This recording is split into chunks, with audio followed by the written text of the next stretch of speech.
Longtemps, j'ai écouté ma mère. Artiste, rebelle, iconoclaste.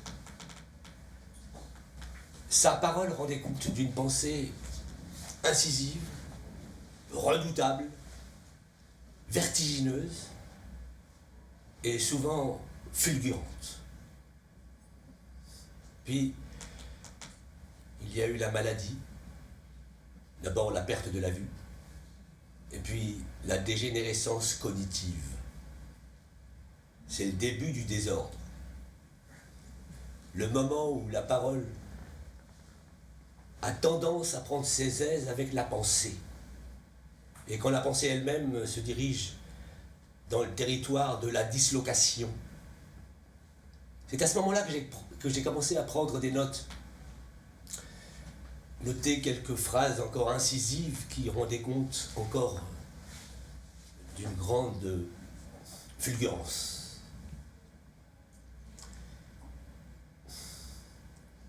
Mettre un peu d'ordre dans ce désordre. Telle est la tentative de ce texte. Rendre compte d'une pensée encore souvent magistrale. Ce texte, pour paraphraser John Irving, pourrait s'intituler « Le monde selon ma mère ». Ce soir, et bien que j'en suis l'auteur, il est inévitable qu'une part de moi-même ne se soit pas glissée dans ce texte. Il serait donc juste de parler d'un quatre mains. Ce soir, il ne s'agit pas pour moi d'endosser le rôle de ma mère. J'en serais parfaitement incapable. Et puis que voulez-vous, je ne suis pas ma mère. Non. Ce soir, c'est simplement pour moi prendre le rôle d'un témoin, d'un porte-parole pour m'acquitter d'un devoir de réparation. Et puisque ma mère nous a quittés au mois de février de cette année, m'acquitter également d'un devoir de mémoire. Mais je sais que c'est pure folie que de tenter de mettre un peu d'ordre dans le désordre. Ainsi soit-il.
Tous les jours déclinent.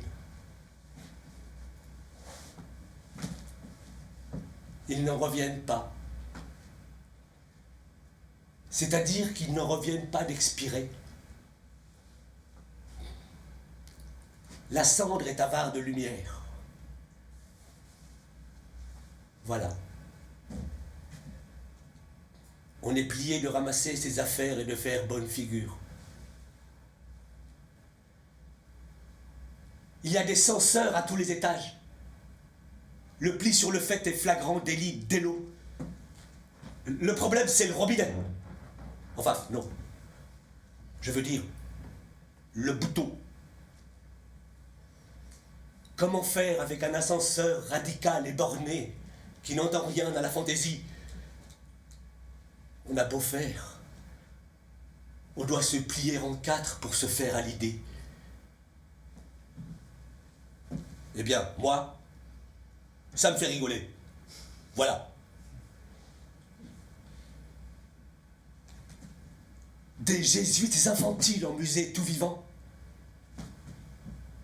Fonctionnaires des flammes à la fois inondées. Ratures mortes. Boutons d'acné des acmés de la bonne conduite à tout faire. Le bouton, quoi. Avec ses légions d'ascenseurs. C'est une question d'honneur sur les parois de la conduite verticale.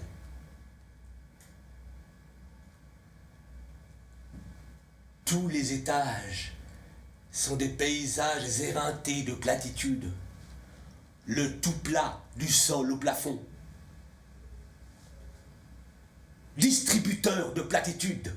Voilà ce qu'est la fonction première d'un censeur préposé à la distribution des sols. Alors là, moi je dis salut. Je préfère prendre l'autobus.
Hein? Moi? Non merci, je n'ai pas envie d'aller aux toilettes. Ça va. Pour l'instant, je suis dans les gammes sèches. Les gammes sèches. Arides.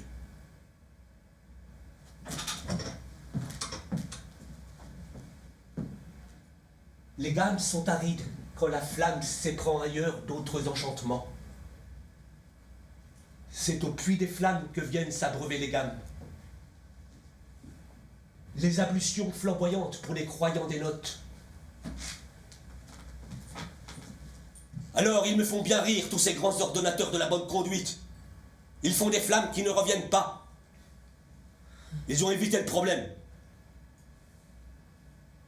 Ils sont ridicules. Oui. Enfin. Il n'empêche que j'en arrive toujours au même point. Dans mon ordinaire de toilette à faire des gammes, il y a... Eh bien, non, justement, il n'y a pas. J'ai beau chercher, impossible de lui mettre la main dessus. Il n'y a plus de sol. On dirait que le sol s'est inscrit en faux. À sa place, je ressens comme un appel d'air. Oh, bien sûr, ce n'est pas rien, parce que rien n'a pas d'air. Mais enfin, tout de même, c'est assez désagréable. Et puis, ça laisse une impression désastreuse. Un appel. L'air de rien, dans mon ordinaire. C'est tout de même un comble. Ils s'imaginent comme ça que l'on va grimper sur un sol vertical pour attraper le téléphone. Ils ne se rendent pas compte. Et je tiens à dire que cette remarque est sans appel. De toute façon, il n'y a jamais personne au bout du fil. Évidemment qu'il n'y a personne au bout du fil, puisque les fils sont dans les pianos. Les pianos, les cordes, avec ces pinces à linge sales, des histoires de famille. Alors, ce serait le piano. Je joue sur un piano indifférent qui ne colle pas aux notes. Voilà. C'est un problème d'adhésion. Les sols se refusent. Ils n'adhèrent pas. Il faudrait faire appel aux aspirateurs. Sans aucun doute, le surgissement d'un aspirateur tomberait fort à propos. Oui, un aspirateur me semble tout indiqué pour s'asseoir à la table des aspirations. D'ailleurs, un aspirateur aspire, de constitution remarquablement ouverte à l'évocation d'appels d'air. Mais soyons sur nos gardes. L'aspirateur est un grand inquisiteur qui n'aspire qu'à l'expiration des sols. Et là, je crois que le train s'arrête.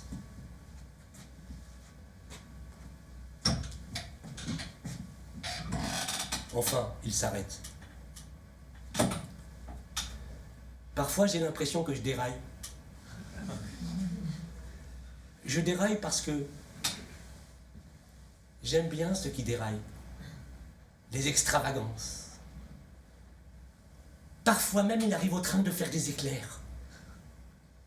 Des éclairs de lucidité.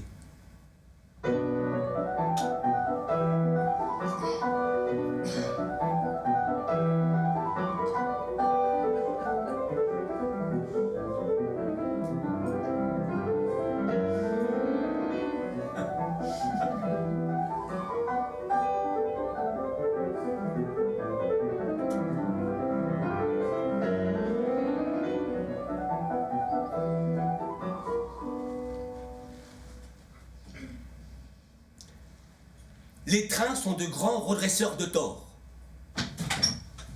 Ils s'avancent fièrement sur les chemins de fer. Le tort est tordu. On ne peut pas constamment s'évertuer au redressement des torts. On finit par dérailler. Au bout du compte, ce qui est tordu arrive presque toujours à se fabriquer un petit air de droiture. Même les trains se font avoir. Il y a les chemins de fer, et puis il y a les chemins de croix. Ce sont les aiguillages, les transversales ferroviaires des aiguilles à tricoter. Les gens ne se rendent pas compte du calvaire que représente la confection d'un pullover. Mes pullovers ont toujours témoigné de mon aversion à l'encontre des pelotes. On tire sur le fil et hop, toute la mécanique céleste vous dégringole sur les bras. Alors hop, retour à l'envoyeur. C'est une sale histoire d'ascenseur. Je ne sais pas pourquoi la simple idée d'ascenseur suscite en moi des renvois.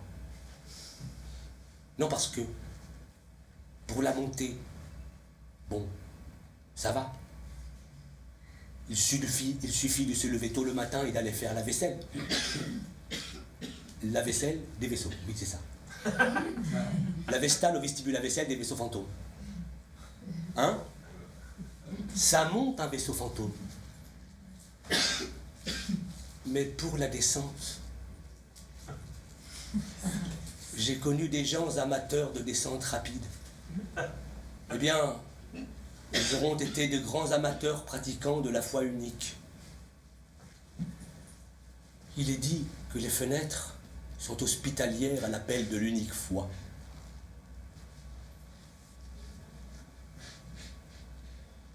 J'ai la tête lourde.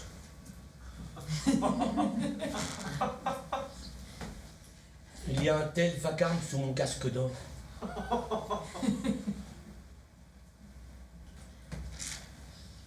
Je crois me souvenir que certains fils de la pelote familiale ont été saisis par l'appel de la foi unique. Oui, je dois être issu d'une famille de gens pressés. Sans doute à cause du ciel. À force de rappels qui nous tombent sur la tête, on a le crâne un peu pressé. Quand ça presse, on est pressé. Je reconnais avoir dit qu'il ne sert à rien d'aller lentement quand on peut aller vite.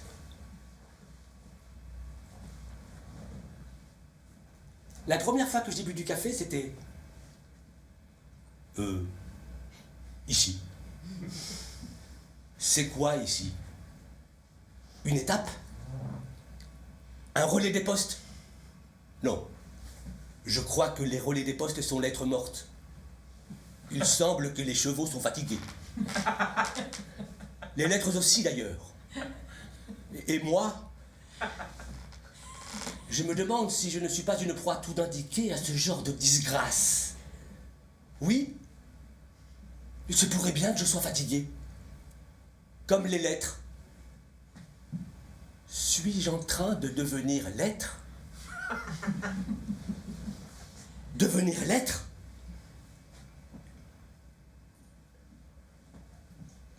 Devenir l'être comme on devient soi, et puis un jour ou l'autre, on s'efface.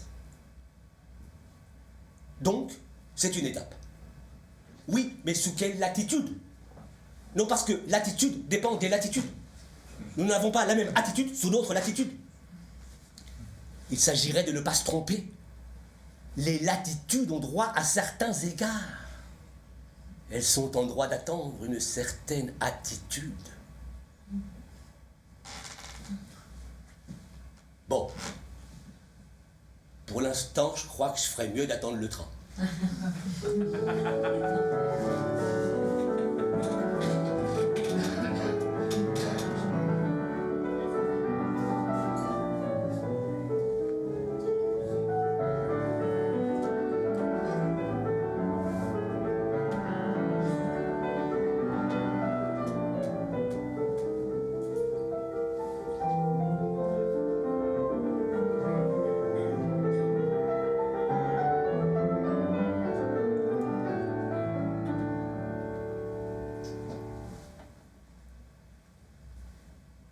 Oui,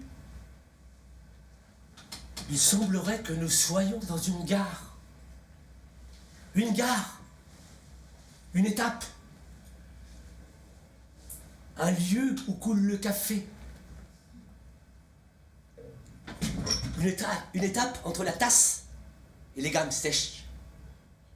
Je veux dire, ce chromatisme indicible contigu à la possibilité d'un jaillissement spontané. Une étape entre deux latitudes. Il faut dire que les trains sont les fervents adeptes de la pratique des longitudes. Les longitudes sont les perpendiculaires des latitudes. C'est-à-dire que le redressement des torts est perpendiculaire au jaillissement spontané des grandes échappées. On ne s'imagine pas l'importance de la perpendiculaire. La perpendiculaire, c'est la souveraineté. Il n'y a pas geste plus virtuose que l'établissement d'une perpendiculaire dans les fondations de la perspective. Sans perpendiculaire, pas de ligne de fuite. Un monde sans ligne de fuite est un monde sans perspective. Je ne sais pas. D'un seul coup, je me sens traversé par une question. C'est une question qui me pose question.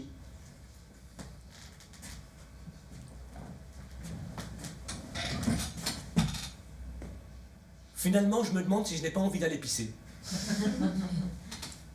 Mais comme d'habitude, le préposé au flux migratoire des jaillissements spontanés, c'est tout de même incroyable cette faculté de ne pas être là quand on a besoin de lui. Non mais, toutes les facultés sont les amphithéâtres de la faculté de ne pas être là. Ne pas être là veut dire, je crois, que l'on se trouve ailleurs. Donc, les amphithéâtres sont les lieux d'ailleurs. Ce qui prouve bien que les amphithéâtres ont envahi les gares.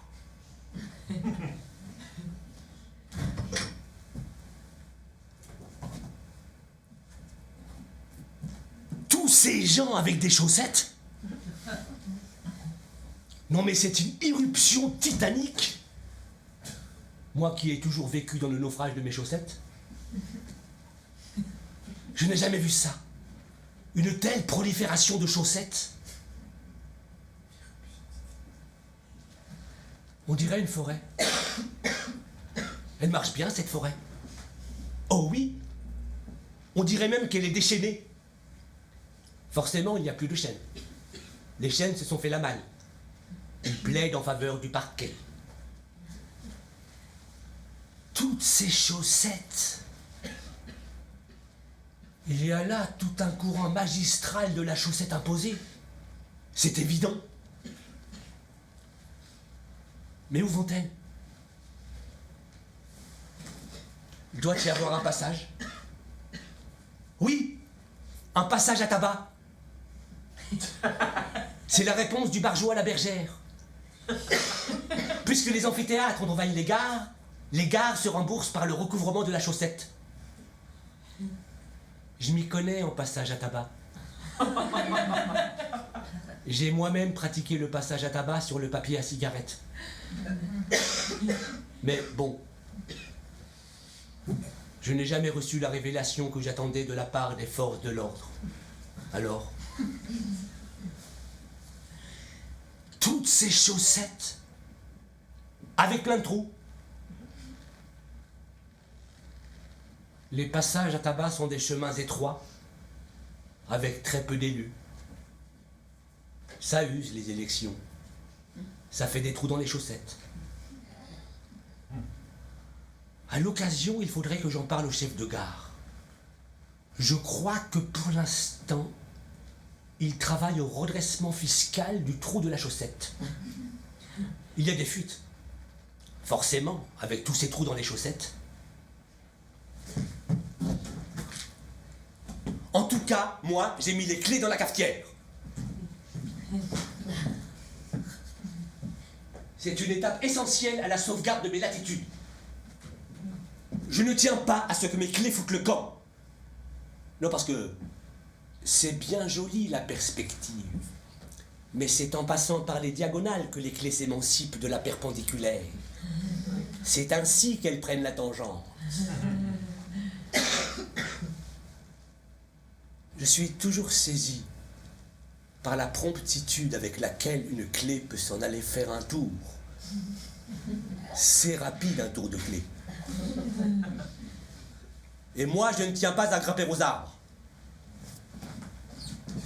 Donc, les clés dans la cafetière. La cafetière sur le piano et les pianos sur les tables. Non. On n'a jamais vu un piano débordé d'enthousiasme à l'idée d'aller grimper sur les tables en compagnie des chaussettes sales. Il ne faut pas exagérer.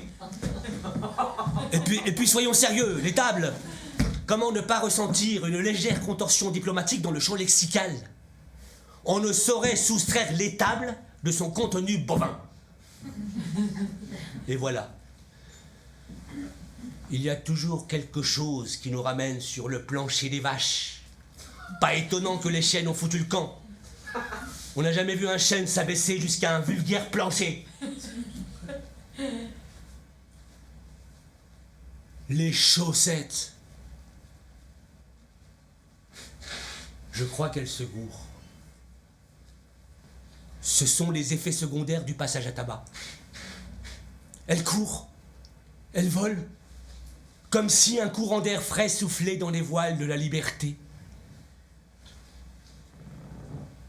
C'est ce que tout le monde prétend. Courir après sa liberté. Moi, je crois que ce sont des balivernes. Ils courent après leur chaîne.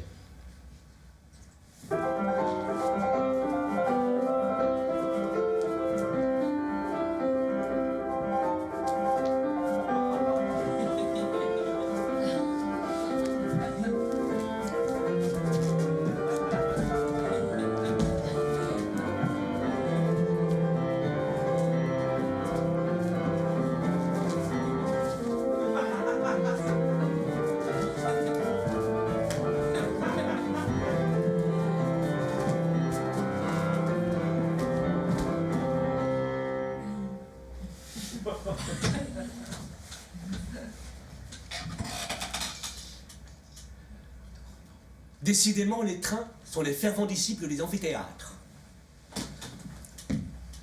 Ils se plient docilement à la faculté de ne pas être là. Mais peut-être sont-ils indisposés. Ils répugnent à repasser sur les chaussettes. On a beau être un grand redresseur de tort, on n'adhère pas forcément à l'idée de repasser sur le rail du passage à tabac du chemin de fer à repasser les chaussettes. Ça peut se comprendre. Il faudrait que j'en parle au chef de gare. Avec toutes ces ordonnances, il doit bien savoir quelque chose. Non, parce que, alors ça, les ordonnances, c'est peut-être un privilège. Comme pour les officiers, le droit de disposer d'ordonnances. Après tout, les chefs de gare sont des officiers supérieurs. De très haut, ils supervisent au redressement des torts, avec un tas d'ordonnances. Eh bien, on pourra toujours m'ordonner de me plier en quatre pour me faire à l'idée. On ne m'enlèvera pas de la tête que cette gare a un petit air d'hôpital. Les gens s'imaginent que l'excroissance des boutons sur les parois infantiles de l'univers est anodine. Ils se trompent. Le bouton participe largement de l'hospitalisation des foules. Les ordonnances sont bien renseignées. Elles savent que la distribution des hauteurs est un faux semblant dispensé par le bouton. On balance un tas de platitudes pour nous étourdir. On ne voit plus. On aura beau croire que l'on peut s'échapper vers d'autres platitudes. Les paravents sont là pour masquer les hospitalisations. Quand on appuie là où ça fait mal, on invoque l'hôpital. Et voilà l'hôpital qui rapplique. Maintenant, l'hôpital est partout. À quoi sert d'aller à l'hôpital? L'univers entier est un hôpital à ciel ouvert. Les boutons sont les maladies institutionnelles des légions d'horreur. Voilà. Enfin, je dis ça. Il est vrai que je ne me suis jamais autant vu pratiquer l'extraction de mes extravagances. Sans doute à cause des ordonnances. Il est désormais impossible de ne pas se retrouver nez à nez avec une ordonnance. Il y en a partout, à tous les coins de table. Même les rêves ont leur ordonnance. Un rêve sans ordonnance est un rêve sans cachet. Enfin, c'est ce qu'ils prétendent. Comme si les rêves avaient quelque chose à voir avec le cachet des postes. Il y a même des conducteurs de rêve. J'ai connu un conducteur de rêve, mais j'ai l'impression qu'il n'était pas doué. C'est sans doute la raison pour laquelle je m'égare. Est-ce qu'il y a une gare pour les rêves? Oui, les musées, sans aucun doute. Les musées sont les amphithéâtres du déraillement des ombres. Ils abritent la permanence des fulgurances.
Il y a une couleur de la déraison. Mais c'est curieux. C'est une couleur qui ne me saute pas aux yeux. Il y a toute une cohorte d'ordonnances qui régulièrement vient me voir. Ils me disent que j'ai perdu la vue. Moi, je dirais plutôt que ma vue s'est égarée. Mais alors, où? Ça? Bien sûr. Il m'est bien arrivé d'être aveugle, comme tout le monde. Mais ce jour-là, je devais regarder ailleurs. Je n'ai pas vu que je ne voyais plus. Je dois être sourde aux appels de l'obscurité. Je me demande bien ce que je fais là. Oui. Parfois, je me demande si je ne suis pas une curiosité dans l'aquarium des amphithéâtres. Je les vois bien avec leurs questions stupides. Madame, quel jour sommes-nous? Comme si j'allais répondre à une question aussi bête. Jamais ils ne m'ont demandé: Madame, pensez-vous que l'univers soit potable aux artistes en aquarium? Ça, au moins, ce serait intéressant. Bien sûr, ça leur passe totalement au-dessus de la cafetière. En fait, ils n'ont pas les clés. Évidemment qu'ils n'ont pas les clés, puisque les clés sont dans la cafetière. Et ça, ils ne le savent pas. Je me garderais bien de le leur dire. Ils seraient capables de me faire un procès en rétention de clés.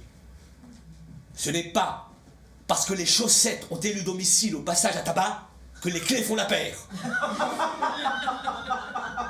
Là, je ne suis pas d'accord. Mais bon. Je crois que je n'ai jamais été d'accord. Il doit y avoir en moi un problème avec l'accord. Comme un piano. Mal accordé. Un piano pas d'accord. Longtemps, j'ai eu maille à partir avec l'usage de la chaussette imposée. Mais jamais je ne me suis étendu de tout mon long sur la question.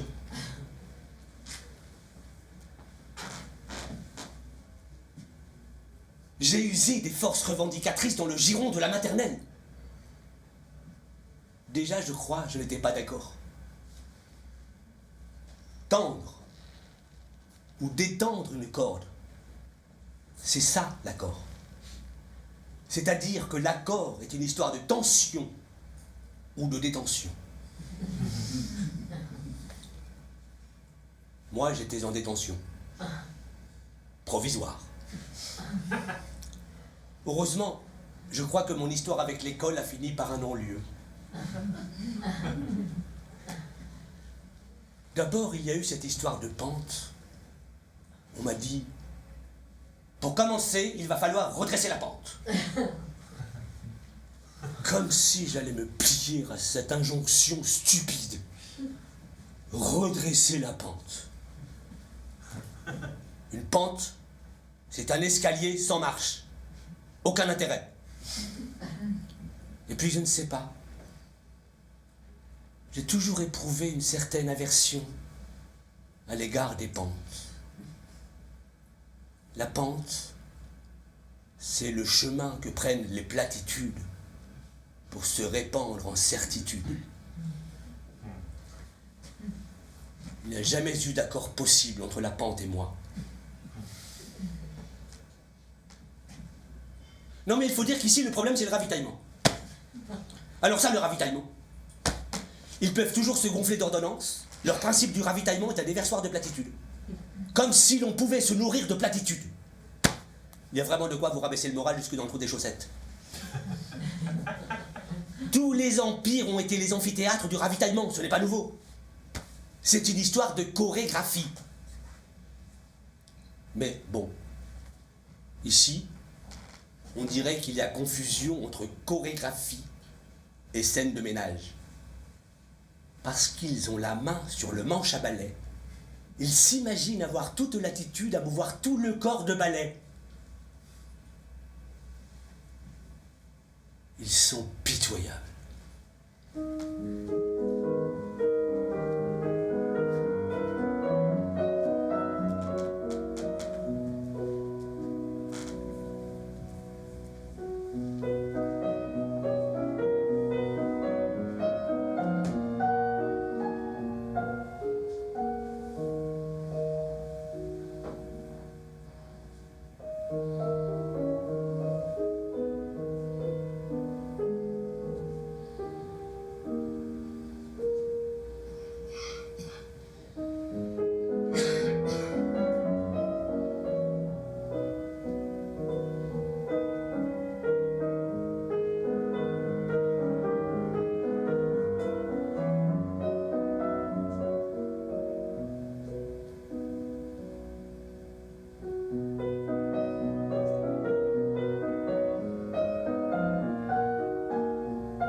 J'ai entendu parler d'un lieu des liesses.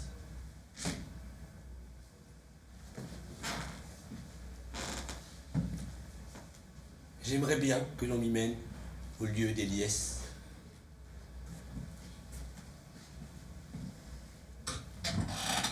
Alors j'attends. Mais peut-être que je ferais mieux d'attendre l'autobus. Au moins dans l'autobus, on est bien servi. Ah oui, alors ça, entrée, plat, dessert. Ils ont eu la bonne idée de garnir les autobus en boîte de vitesse qui fait passer des plats. C'est une géométrie des variables dans l'apparition des plats sur la pointe des vitesses. Les autobus sont les maîtres des chorégraphies. Ils sacrent les printemps sur les pas des étoiles filantes à la pointe sèche des extravagances. Oui. Enfin. On peut toujours rêver. Parce que, pour ce qui est des printemps, en ce qui me concerne,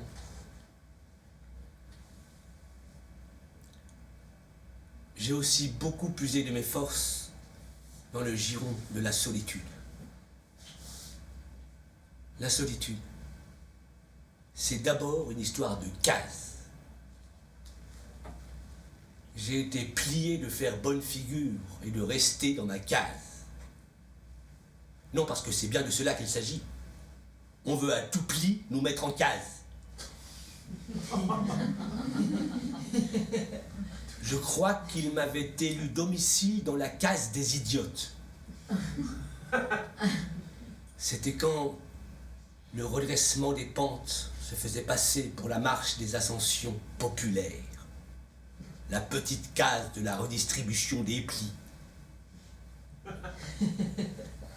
J'avais osé sortir de ma case